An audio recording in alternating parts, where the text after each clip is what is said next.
എല്ലാവർക്കും പുതിയൊരു ക്ലാസ്സിലേക്ക് സ്വാഗതം. ഇന്ന് നമ്മൾ എടുക്കാൻ പോകുന്ന ടോപ്പിക്ക് ഇംഗ്ലീഷിൻ്റെ തന്നെ വൊക്കാബുലറി പാർട്ടിലെ രണ്ടാമത്തെ ക്ലാസ്സാണ് നമ്മൾ എടുക്കാൻ പോകുന്നത്. ആദ്യത്തെ ക്ലാസ് ഇഡിയംസിൻ്റെ ക്ലാസ്സാണ് നമ്മൾ എടുത്തിട്ടുള്ളത്. അതായത് ഒട്ടുമിക്ക ഇഡിയംസ് നമ്മളത് പരീക്ഷയ്ക്ക് ചോദിക്കാൻ സാധ്യതയുള്ളതെല്ലാം നമ്മൾ ഡിസ്കസ് ചെയ്തിട്ടുണ്ട്. മാക്സിമം ആ ക്ലാസ്സോടെ ഒന്ന് കാണാൻ ശ്രമിക്കുക. ഇന്ന് നമ്മൾ പഠിക്കാൻ പോകുന്നത് വൺ വേർഡ് സബ്സ്റ്റിറ്റ്യൂഷനെ കുറിച്ചാണ് പഠിക്കാൻ പോകുന്നത്. അപ്പോൾ മാക്സിമം നമ്മുടെ ചാനൽ ആദ്യമായിട്ട് കാണുന്ന കൂട്ടുകാരുണ്ടെങ്കിൽ മാക്സിമം ഒന്ന് സബ്സ്ക്രൈബ് ചെയ്ത് ബെല്ലൈക്കൺ അമർത്തിയിട്ട് തന്നെ കാണാൻ ശ്രമിക്കണം. അതുപോലെ തന്നെ വീഡിയോ ഒന്ന് ലൈക്ക് കൂടെ ചെയ്യണേ. അപ്പോൾ നമുക്ക് പെട്ടെന്ന് തന്നെ ക്ലാസ്സിലോട്ട് കിടക്കാം. ഇന്ന് നമ്മൾ പഠിക്കാൻ പോകുന്നത് വൺ വേർഡ് സബ്സ്റ്റിറ്റ്യൂഷനാണ് വരുന്നത്. One word substitution. അപ്പോൾ ഓരോന്ന് നോക്കാം നമുക്ക്. അപ്പോൾ ഇതെല്ലാം പരീക്ഷയ്ക്ക് ചോദിക്കാൻ വളരെ ചാൻസ് കൂടുതലാണ്. സ്ഥിരമായിട്ട് പരീക്ഷയ്ക്ക് ചോദിക്കുന്നതാണ്. ഫസ്റ്റ് നമ്മൾ ഡിസ്കസ് ചെയ്യാൻ പോകുന്നത് a bunch of flowers. A bunch of ഫ്ലവേഴ്സിൻ്റെ എന്താണ്? ബൊക്കെ എന്നല്ലേ പറയുന്നത്. എ ബെഞ്ച് ഓഫ് ഫ്ലവേഴ്സ്, അതായത് പൂച്ചെണ്ടിനെ പറയുന്നത് എന്താണ്? ബൊക്കെ എന്നല്ലേ പറയുന്നത്, ബൊക്കെ. അപ്പോൾ ഇത് സ്ഥിരമായിട്ട് പരീക്ഷയ്ക്ക് ചോദിക്കുന്നതാണ്. നമുക്ക് എല്ലാവർക്കും അറിയാവുന്നൊരു ഇതോടാണ്, വൺ വേർഡ് സബ്സ്റ്റിറ്റ്യൂഷനോടാണ്. എ ബെഞ്ച് ഓഫ് ഫ്ലവേഴ്സ് എന്ന് പറയുന്നത് എന്താണ്? ബൊക്കെ. ഈ ബൊക്കയുടെ സ്പെല്ലിംഗ് ഒന്ന് നോക്കണേ. സ്ഥിരമായിട്ട് PSC നമ്മുടെ എക്സാംസിന് ചോദിക്കുന്നതാണ്. ഈ ബൊക്കയുടെ സ്പെല്ലിംഗ് ഒന്ന് പഠിച്ചു വെക്കണേ കേട്ടോ. അപ്പോൾ A bunch of flowers, bouquet. അടുത്ത് നമുക്ക് നോക്കാം. എ ലവർ ഓഫ് ബുക്സ് എന്താണ് പറയുന്നത്? Bibliophile. Bibliophile. A lover of books എന്ന് പറയുന്നത് എന്താണ്? ബിബ്ലിയോഫൈൽ ആണ്. അപ്പോൾ അത് മറക്കല്ലേ. എ ലവർ ഓഫ് ബുക്സ്, അതായത് പുസ്തകത്തെ പ്രണയിക്കുന്നവനാണ് അർത്ഥം വരുന്നത്. ബിബ്ലിയോഫൈൽ. ബിബ്ലിയോഫൈൽ. അതിനകത്ത് തന്നെ നമുക്കിത് ഓർത്ത് വെക്കാൻ എളുപ്പമാർഗ്ഗമുണ്ട്. അതായത് ഇതിനകത്തൊരു ഈ ബിബ്ലി എന്നുള്ളത് അങ്ങ് ബൈബിളായിട്ട് കണക്ക് കൂട്ടിയാൽ മതി. നിങ്ങൾ അങ്ങനെ അങ്ങ് വായിച്ചാൽ മതി. BIB വന്നില്ല, ഇതങ്ങ് ബൈബിളായിട്ട് കണക്ക് കൂട്ടിയാൽ ബൈബിളോഫൈൽ എന്നങ്ങ് കണക്ക് കൂട്ടിയാൽ. ബൈബിൾ എന്താണ്? ബുക്കല്ലേ. അപ്പോൾ ബുക്കിനെ പ്രണയിച്ചത് ഏതാണ്? ബിബ്ലിയോഫൈൽ. ബൈബിൾ ഓൾറെഡി ബുക്കാണ്, നമുക്കറിയാം. അതുകൊണ്ട് തന്നെ അതൊരു ബുക്കായിട്ട് a lover of books, bibliophile. ബിബ്ലിയോഫയർ അല്ല ബിബ്ലിയോഫൈൽ. അപ്പോൾ ക്ലിയർ ആയിട്ട് കിട്ടുവേ. ഇതിൻ്റെ സ്പെല്ലിംഗ് ഒന്ന് ഓർത്ത് നോക്കണേ. അടുത്തത് A government carried through and officers. അതിനെ പറയുന്നത് എന്താണ്? ബ്യൂറോക്രസി. ബ്യൂറോക്രസിയുടെ സ്പെല്ലിങ്ങും സ്ഥിരമായിട്ട് PSC വയ്ക്കുന്നതാണ്. അപ്പോൾ എന്താണ്? A government carried on through officers, അതായത് ഉദ്യോഗസ്ഥ ഭരണം എന്നാണ്. ഉദ്യോഗസ്ഥർ ഭരണം നടപ്പാക്കുന്നതിനെ പറയുന്നതാണ് ബ്യൂറോക്രസി. മനസ്സിലായേ? ഉദ്യോഗസ്ഥർ ഭരണം നടത്തുന്നതിനെ പറയുന്ന പേരാണ് ബ്യൂറോക്രസി. ക്ലിയർ ആയേ? അതായത് A government carried on through officers എന്ന് പറയുന്നതാണ് ബ്യൂറോക്രസി. എളുപ്പത്തിൽ മനസ്സിലായേ? അടുത്തത് a person who loves every one. അതിനെ പറയുന്ന അൾട്രൂയിസ്റ്റ്. മറക്കല്ലേ. A person who loves every one എന്നാണ്. അപ്പം A person who loves every one, അതായത് എല്ലാവരെയും സ്നേഹിക്കുന്നവൻ്റെ, അതായത് ഒരാൾ എല്ലാ മനുഷ്യരെയും സ്നേഹിക്കുന്ന ഒരുതിനെ പറയുന്ന പേരാണ് അൾട്രൂയിസ്റ്റ്. ഇതിനകത്ത് AL വരുന്നുണ്ടല്ലോ. ALനെ നമുക്ക് ഇങ്ങനെ അങ്ങ് ചിന്തിച്ചാൽ മതി. ഓൾ എന്നങ്ങ് ചോദിക്കുക. ഓൾ എന്നങ്ങ് ചിന്തിച്ചു. ഓൾ എന്ന് പറയുമ്പോൾ ഇതെല്ലാം വരുന്നില്ലേ, ഓൾ. അപ്പോൾ ട്രൂയിസ്റ്റ് എന്നുള്ളതിന് ട്രൂ ലവ് ആയിട്ടോ എന്തെങ്കിലും ട്രൂ ലവ് ആയിട്ട് നിങ്ങൾ കണ്ടുവച്ചു. അപ്പം A person who loves every one എന്താണ്? അൾട്രൂയിസ്റ്റ്. അതായത് ഓൾ ട്രൂയിസ്റ്റ്, ട്രൂ ലവ്, അങ്ങനെ ഓർത്ത് വെച്ചോ. അൾട്രൂയിസ്റ്റ് ആണ് a person who loves every വണ്ണിനെ പറയുന്നത്. ക്ലിയർ ആയ? അടുത്തത് ഗവൺമെൻറ് ബൈ വൺ മാൻ. അതിനെ പറയുന്നതാണ് ഓട്ടോക്രസി. അപ്പം ഗവൺമെൻറ് ബൈ വൺ മാൻ, അതായത് ഏകാധിപത്യ ഭരണത്തെക്കുറിച്ചാണ് പറയുന്നത്. ഗവൺമെൻറ് ബൈ വൺ മാൻ, ഒരാൾ നിയന്ത്രിക്കുന്ന ഒരു ഗവൺമെൻറ്റിനെ പറയുന്നതാണ് ഓട്ടോക്രസി. ക്ലിയർ ആയ? അപ്പോൾ ഒന്നുകൂടെ പറയാം. ഒരാൾ നിയന്ത്രിക്കുന്ന ഭരണവ്യവസ്ഥയെ പറയുന്ന ഓട്ടോക്രസി. അതുപോലെ തന്നെ ഓഫീസേഴ്സ് അഥവാ ഉദ്യോഗസ്ഥന്മാർ നിയന്ത്രിക്കുന്ന ഭരണത്തെ പറയുന്നതാണ് ബ്യൂറോക്രസി. മറക്കല്ലേ, രണ്ടും തിരിഞ്ഞു പോലെ. അടുത്തത് disbelief in existence of God. അതെല്ലാവർക്കും അറിയാം. അത്യസം എന്ന് പറയുന്നത് എന്താണ്? നിരീശ്വരവാദം. അതെല്ലാവർക്കും അറിയാവുന്ന കാര്യമാണ്. അടുത്തത് to turn friends into enemies ആണ്. അപ്പോൾ അലിയനാറ്റെ എന്നാണ് പറയുന്നത്. ടു ടേൺ ഫ്രണ്ട്സ് ഇൻറ്റു എനിമീസിനെ പറയുന്നതാണ് അലിയനാറ്റെ എന്നങ്ങ് ഓർത്ത് വെച്ചാൽ മതി. അടുത്തത് a person who is unable to pay debits. അതിനെ പറയുന്നതാണ് ബാങ്ക്രപ്റ്റ്. അതായത്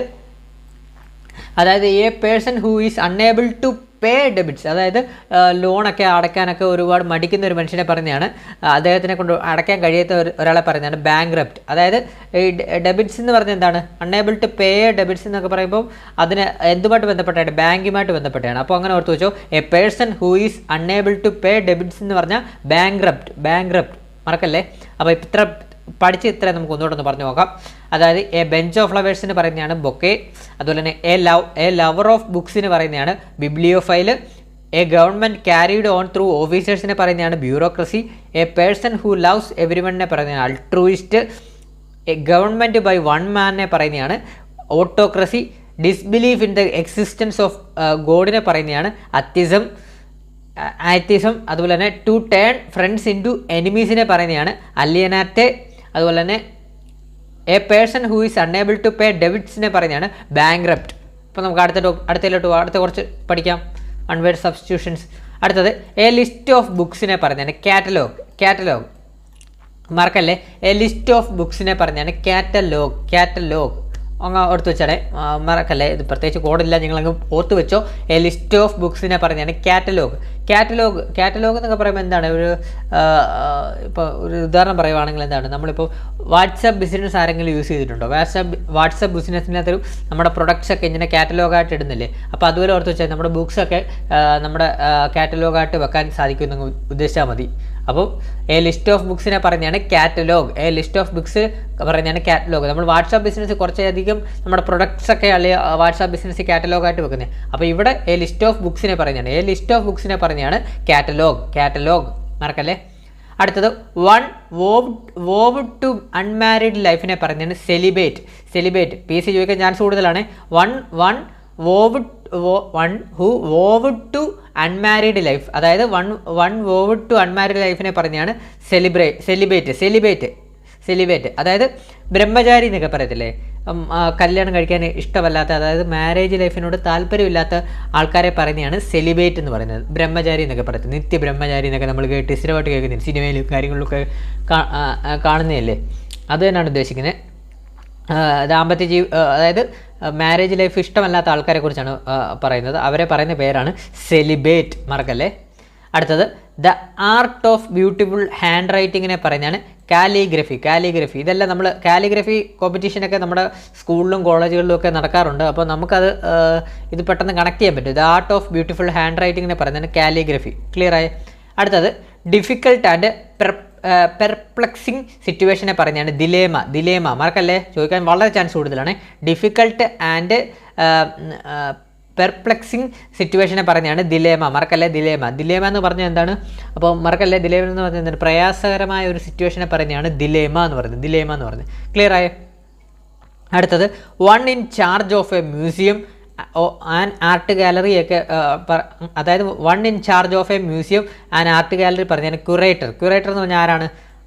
ക്യൂറേറ്റർ എന്ന് പറഞ്ഞ ആളാണ് മ്യൂസിയത്തിൻ്റെയും അതുപോലെ തന്നെ ആർട്ട് ഗാലറിയുടെയൊക്കെ ചാർജുള്ള മനുഷ്യനെ പറഞ്ഞാണ് ക്യൂറേറ്റർ എന്ന് പറഞ്ഞത്. ക്യൂറേറ്റർ മറക്കല്ലേ, ക്യൂറേറ്റർ. അതായത് നമ്മളിപ്പം ഒരു മ്യൂസിയത്തിൽ പോയാലും ഒരു ആർട്ട് ഗാലറി പോയാലും നമ്മൾ ക്യൂ നിന്ന് വേണ്ടയുടെ, നമുക്ക് ടിക്കറ്റ് എടുത്തിട്ട് ക്യൂ നിന്ന് വേണ്ട നമുക്ക് അതിൻ്റെ മ്യൂസിയത്തിലെ കാര്യങ്ങളൊക്കെ കാണാനും ആർട്ട് ഗാലറി വിസിറ്റ് ചെയ്യാനൊക്കെ പറ്റുന്നത്. അപ്പം അങ്ങനെ അങ്ങ് ഓർത്ത് വെച്ചോ, ക്യൂറേറ്റർ CURATOR ക്യൂറേറ്റർ.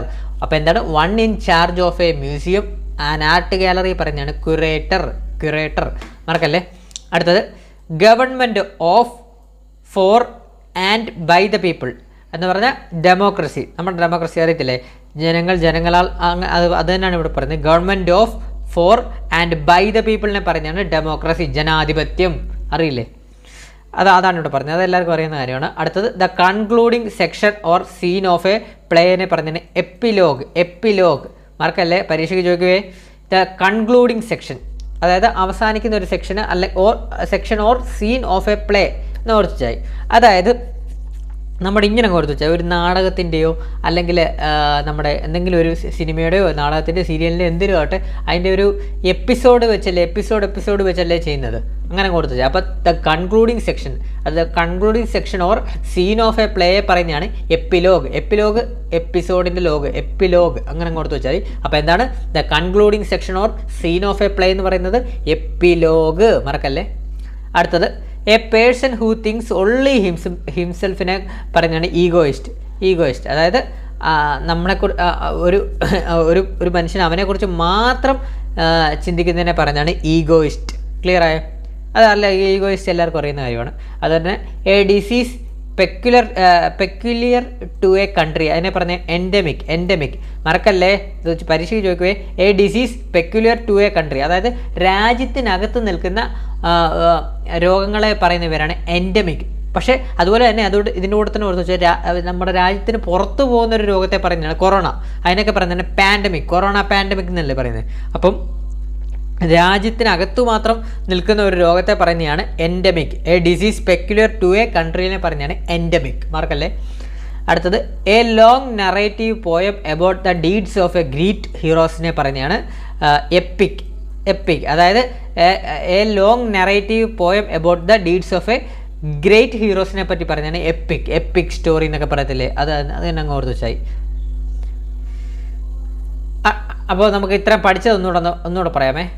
അപ്പം ഒന്നുകൂടെ പറയുമ്പോൾ നിങ്ങൾക്ക് കുറച്ചുകൂടെ ക്ലിയർ ആവും. A list of books catalogue, 1 vowed to unmarried life celebrate, the art of beautiful hand റൈറ്റിംഗിന് പറയുന്നതാണ് കാലിഗ്രഫി, അതുപോലെ തന്നെ ഡിഫിക്കൽട്ട് ആൻഡ് പെർപ്ലക്സിങ് സിറ്റുവേഷന് പറയുന്നതാണ് dilemma, 1 in charge of a museum and art ഗാലറിയെ പറയുന്നതാണ് ക്യൂറേറ്റർ, ആ വ്യക്തിയെ പറയുന്നതാണ് ക്യൂറേറ്റർ. അതുപോലെ തന്നെ government of for and by the പീപ്പിളിനെ പറയുന്നതാണ് democracy. The concluding section or scene of play എന്താണ് epilogue. A person who thinks only of himself egoist. A disease peculiar to a country പറയുന്നതാണ് endemic. A long narrative poem about the deeds of great ഹീറോസിനെ പറയുന്നതാണ് epic. അപ്പോൾ അടുത്തതിലോട്ട് പോവാം. Killing one's own brother, അതായത് സ്വന്തം സഹോദരനെ കൊല്ലുന്നതിനെ പറയുന്നതാണ് ഫാട്രിസൈഡ്. അപ്പോൾ ഫാട്രിസൈഡ് എന്താണ്? സ്വന്തം സഹോദരനെ കൊല്ലുന്നതിനെ പറയുന്നതാണ് ഫാട്രിസൈഡ്. അതായത് കില്ലിങ് വൺസ് ഓൺ ബ്രദർ അതിനെ പറയുന്നതാണ് ഫാട്രിസൈഡ്. മറക്കല്ലേ. അടുത്തത് that which ends in death, fatal. That which ends in death, അതിൻ്റെ അവസാനം മരണത്തിലോട്ട് കലാശിക്കുന്നതാണ് ഉദ്ദേശിക്കുന്നത്, അതിനെ പറയുന്നതാണ് ഫാറ്റൽ. അടുത്തത് എ ക്ലസ്റ്റർ ഓഫ് ഹൗസസ് ആണ്. A cluster of houses in a വില്ലേജിനെ പറഞ്ഞാണ് ഹാംലെറ്റ്. അതായത് a cluster of houses in a വില്ലേജിനെ പറഞ്ഞാണ് ഹാംലെറ്റ്. മറക്കല്ലേ, ഹാംലെറ്റ് എന്ന് പറയുമ്പോൾ a cluster of houses in a വില്ലേജിനെ പറഞ്ഞാണ്, അതായത് അടുക്കടുക്കായിട്ടുള്ള വീടുകളിൽ ഉള്ള ഒരു വില്ലേജിനെ പറഞ്ഞാണ് ഹാംലെറ്റ്. മനസ്സിലായി. അടുത്തത് ആൻറ്റിപ്പതി എന്ന് പറഞ്ഞാൽ എന്താണ്? സ്ട്രോങ് ഡീപ്പ് ഡിസ്ലൈക്കിനെ പറഞ്ഞാണ് കഠിനമായത്, അതുപോലെ തന്നെ ഒട്ടും ഇഷ്ടമല്ലാത്ത പറയുന്നതാണ് ആൻറ്റിപ്പതി. മനസ്സിലായല്ലേ? ആൻറ്റിപ്പതി എന്ന് പറഞ്ഞാൽ ഒട്ടും ഇഷ്ടമല്ലാത്ത ഒരു ഇതിനെ പറയുന്നതാണ്, അതായത് സ്ട്രോങ് ആൻഡ് ഡീപ്പ് ഡിസ്ലൈക്ക് ആണ് ആൻറ്റിപ്പതി. അടുത്തത് സിമ്പതി നമുക്ക് എല്ലാവർക്കും അറിയാം. Simultaneously affected by a similar ഫീലിങ്ങിനെ പറയുന്നതാണ് സിമ്പതി, അത് നമുക്ക് എല്ലാവർക്കും അറിയാം. അടുത്തത് എമ്പതി എന്ന് പറഞ്ഞാൽ എന്താണ്? Mentally identifying one self with other person or a thing എന്നെ പറയുന്നതാണ് എമ്പതി. അത് അപ്പം ഇത്രയും നമുക്കൊന്നുകൂടെ പറയാം. ആൻറ്റിപ്പതി എന്ന് പറഞ്ഞാൽ സ്ട്രോങ് ഡീപ്പ് ഡിസ്ലൈക്ക്, അതുപോലെ തന്നെ സിമ്പതി എന്ന് പറഞ്ഞാൽ simultaneously affected by similar feelings. Empathy എന്താണ്? അപ്പോൾ എമ്പതി എന്താണ്? Mentally identifying one self with other person or a thing. Clear ആയ? അടുത്തത് ഗ്ലൂട്ടോൺ എന്ന് പറഞ്ഞാൽ എന്താണ്? A person who eats too much. അപ്പം അതായത് ഒരു മനുഷ്യൻ കഴിക്കാവുന്നതിന് മാക്സിമം കഴിക്കുന്ന ഒരു മനുഷ്യനെ പറയുന്നതാണ് ഗ്ലൂട്ടോൺ. അടുത്തത് ഇൻട്രോവേർട്ട് എന്ന് പറഞ്ഞാൽ എന്താണ്? One who is more interested in himself. അതായത് നമുക്ക് നമ്മളെ തന്നെ അമിതമായിട്ട് ഇഷ്ടപ്പെടുന്ന ഒരു വ്യക്തിയാണ് ഇൻട്രോവേർട്ട് എന്ന് പറയുന്നത്. ഇൻട്രോവേർട്ട് പരീക്ഷ ചോദിക്കാൻ ചാൻസ് കൂടുതലാണ്. ഇൻട്രോവേർട്ട് എന്ന് പറഞ്ഞാൽ എന്താണ്? One who is more interested in himself. അടുത്തത് one who sacrifice his life for a cause, അതായത് മാർട്ടിയർ എന്നാണ് പറയുന്നത്, അതായത് രക്തസാക്ഷി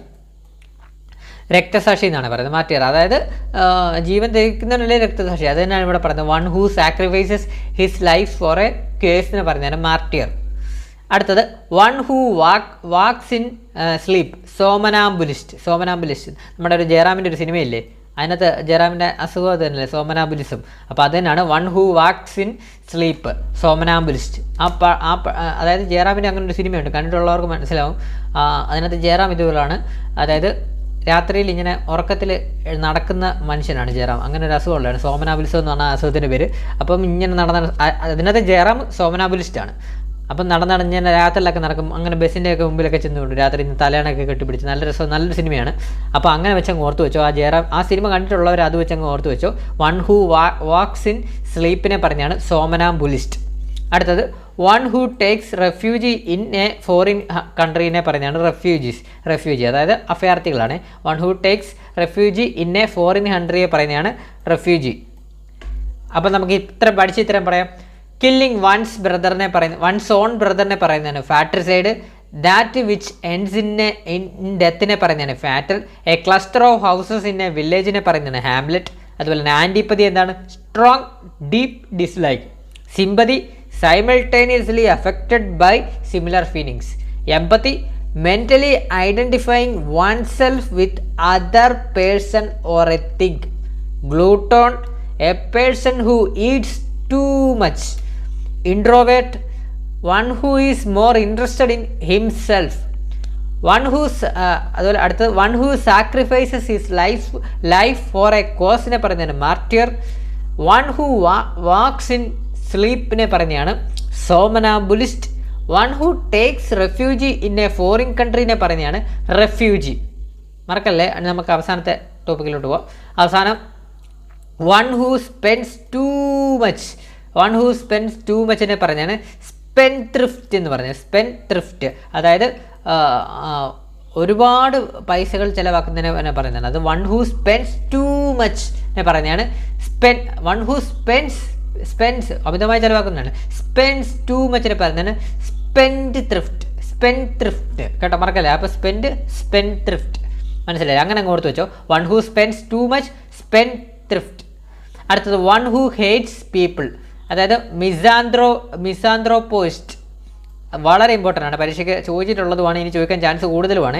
അപ്പോൾ നോട്ട് ചെയ്ത് വെച്ചോ. വൺ ഹൂ ഹേറ്റ്സ് പീപ്പിൾ, അതായത് മനുഷ്യവിരോധി, മനുഷ്യനെ ഇഷ്ടമില്ലാത്ത ആളെ പറഞ്ഞാണ് മിസാന്ത്രോപിസ്റ്റ് എന്ന് പറയുന്നത്. അപ്പോൾ മിസാന്ത്രോപിസ്റ്റ് എന്ന് പറഞ്ഞാൽ എന്താണ്? വൺ ഹൂ ഹേറ്റ്സ് പീപ്പിൾ, മനുഷ്യവിരോധി, മനുഷ്യനെ ഇഷ്ടമില്ലാത്തൊരു വ്യക്തിയെ പറയുന്നതാണ് മിസാന്ത്രോപിസ്റ്റ്. ക്ലിയർ ആയേ? അടുത്തത് എ പേഴ്സൺ ഹൂ ഹേറ്റ്സ് മാരേജിനെ പറയുന്നതാണ് മിസാഗമിസ്റ്റ്. എ പേഴ്സൺ ഹൂ ഹേറ്റ്സ് മാരേജിനെ പറയുന്നതാണ് മിസോഗമിസ്റ്റ്. അപ്പോൾ മിസോ എന്നൊക്കെ പറയുമ്പോൾ എന്താണ്? നെഗറ്റീവ് അർത്ഥമാണ് വരുന്നത്. മിസോ എന്ന് പറയുമ്പോഴേ നെഗറ്റീവ് അർത്ഥമാണ് വരുന്നത്. അതാണ് നെഗറ്റീവ് അർത്ഥം, ഇവിടെ നെഗറ്റീവ് അല്ലേ. A person who hates marriage, hates എന്ന് പറയുമ്പോൾ അവിടെ നെഗറ്റീവ് ആണ് വരുന്നത്. അപ്പോൾ A person who hates marriage എന്ന് പറയുമ്പോൾ മിസോഗമിസ്റ്റ് അങ്ങനെ ഓർത്ത് വെച്ചാൽ മിസോഗമിസ്റ്റ്. അതായത് നമ്മളിപ്പോൾ കല്യാണം കഴിക്കുമ്പോൾ നമുക്ക് ഭയങ്കര ഗമയല്ലേ, കല്യാണം കഴിക്കുമ്പോൾ പിന്നെ കല്യാണം കഴിച്ചൊരു മാസമൊക്കെ ആകുമ്പം നമ്മുടെയൊക്കെ കൂട്ടുകാർ അങ്ങനെയാണല്ലോ, കല്യാണം കഴിച്ച് കഴിയുമ്പം അവർക്ക് ചെറിയൊരു ഗമ വരും. നമ്മുടെ കൂട്ടത്തിലൊക്കെ ആദ്യമായിട്ട് അങ്ങനെയുള്ള കൂട്ടുകാരുണ്ടെങ്കിൽ നിങ്ങൾക്ക് പെട്ടെന്ന് കണക്ട് ചെയ്യാൻ പറ്റും. ആദ്യമായിട്ട് കല്യാണം കഴിച്ച് കഴിയുമ്പോൾ അവർക്ക് കുറച്ചൊരു ജാടയും ഗമയൊക്കെ വരും. അപ്പം അങ്ങനെയുള്ള ആ ഗമ ഇവിടെ വെച്ച് നിങ്ങളങ്ങ് വെച്ചാൽ അത് ഈ ഗമയുണ്ട് GAM, അത് ഗമയാട്ടം കൂട്ടിക്കോ. അപ്പം മിസോഗമിസ്റ്റ്, ഗമയില്ലാത്തവനെ പറഞ്ഞാണെന്ന് അങ്ങ് കൂട്ടി വെച്ചോ. A person who hates marriage misogamist. അപ്പം മിസോ എന്ന് പറഞ്ഞാൽ നെഗറ്റീവ് അർത്ഥമാണ് വരുന്നത്. അപ്പം കല്യാണം കഴിക്കുമ്പോൾ ഗമ വരും, ആ ഗമ വേണ്ടാത്തവനാണ് മിസോഗമിസ്റ്റ്. അതായത് വൺ ഹൂ ഹേറ്റ്സ് മാരേജ് മിസോഗമിസ്റ്റ്. അപ്പോൾ ഇങ്ങനെയൊക്കെ പറയുന്നത് പരീക്ഷ ഹോളിലിരിക്കുമ്പോൾ പെട്ടെന്ന് മനസ്സിലാകാൻ വേണ്ടിയാണ്. നമ്മളിങ്ങനെയൊക്കെ എന്തെങ്കിലും പറയുമ്പോഴാണ് പെട്ടെന്ന് പരീക്ഷ ഹോളിലിരിക്കുമ്പം അത് കത്തും, അതുകൊണ്ടാണ്. അപ്പോൾ അടുത്ത നമുക്ക് നോക്കാം. A person who hates woman. അപ്പോൾ ഹേറ്റ്സ് വുമൺ എന്ന് പറയുന്നത് മിസോഗൈനിസ്റ്റ്. അത് മിസോഗൈനിസ്റ്റ്, അതായത് സ്ത്രീ വിരോധി. A person who hates woman, സ്ത്രീ വിരോധിയെ പറഞ്ഞാണ് മിസോഗൈനിസ്റ്റ്. അതായത് ഇവിടെ നമുക്ക് കോട്ട് ചെയ്യാൻ പറ്റുന്നതാണ്. ഗൈനിസ്റ്റിൻ്റെ GYN എന്ന് പറഞ്ഞ ഗൈനക്കോളജി എന്ന് പറഞ്ഞാൽ സ്ത്രീകളുമായിട്ട് ബന്ധപ്പെട്ടതല്ലേ. അപ്പം സ്ത്രീകളുമായിട്ട് ബന്ധപ്പെട്ടല്ലേ. അപ്പം മിസോഗൈനിസ്റ്റ് എന്ന് പറയുമ്പോൾ ഗൈനക്കോളജി സ്ത്രീകളുമായിട്ട് ബന്ധപ്പെട്ട മിസോ ഇവിടെ നെഗറ്റീവ് അർത്ഥമാണ് വരുന്നത്. അപ്പോൾ സ്ത്രീകളെ ഇഷ്ടമല്ലാത്ത ആരാണ്? A person who hates woman എന്ന് പറയുമ്പോൾ മിസോഗൈനിസ്റ്റ്. ക്ലിയർ ആയേ? അടുത്തത് ദ സ്റ്റഡി ഓഫ് മാൻകൈൻഡ് എന്ന് പറയുന്നത് ആന്ത്രോപോളജിയാണ്. മനുഷ്യനെ പറ്റി പഠിക്കുന്നത് anthropology. The study of mankind anthropology. അതുപോലെ തന്നെ സ്റ്റഡി ഓഫ് പോപ്പുലേഷനെ പറയുന്നതാണ് ഡെമോഗ്രഫി. സ്റ്റഡി ഓഫ് പോപ്പുലേഷൻ ജനസംഖ്യാശാസ്ത്രം അതിന് പറയുന്നതാണ് ഡെമോഗ്രഫിയായി. Study of population demography. അതുപോലെ തന്നെ സ്റ്റഡി ഓഫ് ഇൻസെക്ട്സിനെ പറയുന്നതാണ് എൻഡമോളജി. സ്റ്റഡി ഓഫ് ഇൻസെക്ട്സിനെ പറയുന്നതാണ് എൻഡമോളജി. അതുപോലെ തന്നെ one who looks at the dark side of things അതിനെ പറഞ്ഞാണ് പെസിമിസ്റ്റ്. ഇമ്പോർട്ടൻ്റ് ആണ്, വളരെ ഇമ്പോർട്ടൻ്റ് ആണ് ഈ പറയുന്നത്. പെസിമിസ്റ്റും ഒപ്റ്റിമിസ്റ്റും ഒക്കെ സ്ഥിരമായിട്ട് PSC ചോദിക്കുന്നതാണ്. അപ്പോൾ നമുക്കൊന്നുകൂടെ നോക്കാം. One who looks at the dark side of things, അതായത് നമ്മൾ എന്ത് കാര്യം പറഞ്ഞാലും അതിൻ്റെ നെഗറ്റീവ്, അതായത് നെഗറ്റീവ് സൈഡ് ചിന്തിക്കുന്നതിനെ പറയുന്ന പേരാണ് പെസിമിസ്റ്റ്. അതായത് ഇത്രയേ ഉള്ളൂ. നമ്മൾ എന്തൊരു കാര്യം പറഞ്ഞാലും അതിൻ്റെ ഒരു പോസിറ്റീവ് അല്ല പറയുന്നത്, ഡാർക്ക് സൈഡിനെ മാത്രം ചിന്തിക്കുന്ന ഒരു വ്യക്തി, അതായത് നെഗറ്റീവിനെ ചിന്തിക്കുന്ന വ്യക്തിയാണ് പറയുന്നത് പെസിമിസ്റ്റ്. അതുപോലെ തന്നെ one who looks at the bright side of, പക്ഷേ നമ്മൾ എന്ത് കാര്യം പറഞ്ഞാലും അതിൻ്റെ ബ്രൈറ്റ് സൈഡ്, അതായത് പോസിറ്റീവ് സൈഡിനെ തിങ്ക് ചെയ്യുന്ന ഒരു വ്യക്തിയെ പറഞ്ഞാണ് ഒപ്റ്റിമിസ്റ്റ്. അതിങ്ങനെ കൊടുത്തു വെച്ചോ. One who looks at the dark side of things, എന്ത് കണ്ടാലും അതിൻ്റെ നെഗറ്റീവ്, അതായത് ഡാർക്ക് സൈഡ് കണ്ടെത്തുന്ന വ്യക്തിയെ പറഞ്ഞാണ് പെസിമിസ്റ്റ്. അതുപോലെ തന്നെ എന്ത് കണ്ടാലും അതിൻ്റെ ബ്രൈറ്റ് സൈഡ് അഥവാ പോസിറ്റീവ് സൈഡിനെ കണ്ടെത്തുന്ന വ്യക്തിയാണ് ഒപ്റ്റിമിസ്റ്റ്. അപ്പോൾ ഒപ്റ്റിമിസ്റ്റ് എന്ന് പറയുമ്പോൾ അവിടെ പോസിറ്റീവാണ് വരുന്നത്, പെസിമിസ്റ്റ് നെഗറ്റീവാണ് വരുന്നത്. അപ്പോൾ ഒന്നുകൂടെ പറയാം, one who looks at the dark side of തിങ്സിനെ പറഞ്ഞാണ് pessimist. One who looks at the bright side of തിങ്സിനെ പറഞ്ഞാണ് ഒപ്റ്റിമിസ്റ്റ്. അപ്പോൾ ഇത്രയും ഒന്നൊന്ന് നോക്കാം. വൺ ഹൂ സ്പെൻഡ്സ് ടു മച്ചിനെ പറഞ്ഞാണ് സ്പെൻഡ് ത്രിഫ്റ്റ്. അതുപോലെ തന്നെ വൺ ഹൂ ഹേറ്റ്സ് പീപ്പിളിനെ പറയുന്നതാണ് മിസാന്ത്രോപ്പിസ്റ്റ്. അതുപോലെ തന്നെ a person who hates marriage misogamist. അതുപോലെ തന്നെ a person who hates woman misogynist. The study of mankind എന്ന് പറഞ്ഞാണ് anthropology. Study of population demography. Study of insects entomology. One who looks at the dark side of things pessimist. One who looks at the bright side of things optimist. അപ്പോൾ നമ്മൾ ഇന്ന് പഠിച്ചത് one word സബ്സ്റ്റിറ്റ്യൂഷൻ്റെ കുറച്ച് പരീക്ഷയ്ക്ക് ചോദിക്കാൻ chance ഉള്ള സബ്സ്റ്റിറ്റ്യൂഷനെ കുറിച്ചാണ് നമ്മൾ പഠിച്ചത്. വൺ വേർഡ് സബ്സ്റ്റിറ്റ്യൂഷനാണ് ഇന്ന് പഠിച്ചത്. അപ്പം വീഡിയോ ഇഷ്ടപ്പെട്ട മാക്സിമം നിങ്ങളെല്ലാവരും ഒന്ന് ലൈക്ക് ചെയ്യണം. അതുപോലെ തന്നെ പുതിയതായിട്ട് കാണുന്ന കൂട്ടുകാരുണ്ടെങ്കിൽ മാക്സിമം ഒന്ന് സബ്സ്ക്രൈബ് ചെയ്ത് ബെല്ലൈക്കനും കൂടെ ഒന്ന് അമർത്തി വെക്കണേ. അതുപോലെ തന്നെ ഇതിനു മുമ്പ് നമ്മൾ ഇഡിയംസിൻ്റെ ക്ലാസ് ഇട്ടിട്ടുണ്ട്, അതുകൊണ്ട് ഒന്ന് മാക്സിമം എല്ലാവരും ഒന്ന് കാണാൻ ശ്രമിക്കണേ. അതുപോലെ തന്നെ LDC ഒക്കെ പ്രിപ്പയർ ചെയ്യുന്ന അതായത് ഏത് എക്സാം പ്രിപ്പയർ ചെയ്യുന്ന കുട്ടികളായിക്കോട്ടെ അവർക്കെല്ലാം വേണ്ടി, നമ്മുടെ കൂട്ടുകാർക്കെല്ലാം വേണ്ടി നമ്മൾ കറണ്ട് അഫയേഴ്സ് സീരീസിൻ്റെ ക്ലാസ്സസ് ചെയ്യുന്നുണ്ട്. അതിൻ്റെ പ്ലേലിസ്റ്റിൽ കയറി കഴിഞ്ഞാൽ കാണാൻ സാധിക്കുന്നതാണ്. അതുപോലെ തന്നെ നമ്മളിപ്പോൾ കേരള സിവിക്സിൻ്റെ ക്ലാസ്സസ് കൂടെ ചെയ്യുന്നുണ്ട്. അതുകൂടെ ഒന്ന് മാക്സിമം എല്ലാവരും കാണാൻ ശ്രമിക്കുക. അതുപോലെ തന്നെ പുതിയൊരു വീഡിയോ ആയിട്ട് നമ്മൾ ഉടനെ തന്നെ എത്തുന്നതാണ്. അതായത് ഇംഗ്ലീഷ് വൊക്കാബുലറിയുടെ അടുത്തൊരു വീഡിയോ ആയിട്ട് ഉടനെ തന്നെ എത്തുന്നതാണ്. അതുപോലെ തന്നെ ഗ്രാമർ പാർട്ടിൽ ഏതെങ്കിലും ക്ലാസ് വേണം എന്നുണ്ടെങ്കിൽ നിങ്ങളൊന്ന് കമൻറ്റ് ചെയ്യണേ. അങ്ങനെയാണെങ്കിൽ നമുക്ക് ഗ്രാമർ പാർട്ടിനെ നിങ്ങൾക്ക് ഏതാ വേണ്ടതെന്നുള്ള ടോപ്പിക്കിൻ്റെ നമുക്ക് പ്രത്യേക ഒരു ക്ലാസ് എടുത്ത് ഉദാഹരണങ്ങളൊക്കെ വെച്ച് ചെയ്തു തരാം. അപ്പോൾ നിങ്ങളുടെ ആവശ്യം പറഞ്ഞാൽ നമുക്ക് ചെയ്തു തരാൻ പറ്റത്തുള്ളൂ. അപ്പോൾ ഗ്രാമർ പാർട്ടിൽ ഏതാണ് വേണ്ടതെന്നുള്ളത് നിങ്ങൾ കമൻറ്റ് ബോക്സിൽ ഇട്ടാൽ മതി. അപ്പോൾ നിങ്ങൾക്ക് ഏതാണ് ടഫായിട്ടുള്ളതെന്ന് പറഞ്ഞാൽ നമുക്കത് വളരെ സിമ്പിളായിട്ട് പറഞ്ഞ് റെഡിയാക്കി സെറ്റാക്കി തരാം. അപ്പം വൊക്കാബുലറിയുടെ അടുത്ത പുതിയൊരു ക്ലാസ്സുമായിട്ട് ഉടനെ തന്നെ എത്തുന്നതാണ്. അപ്പോൾ ചാനൽ എല്ലാവരും സബ്സ്ക്രൈബ് ചെയ്യാനും ലൈക്ക് ചെയ്യാനും മറക്കാതിരിക്കുക. അഭിപ്രായങ്ങൾ കമൻറ്റ് ചെയ്യുക.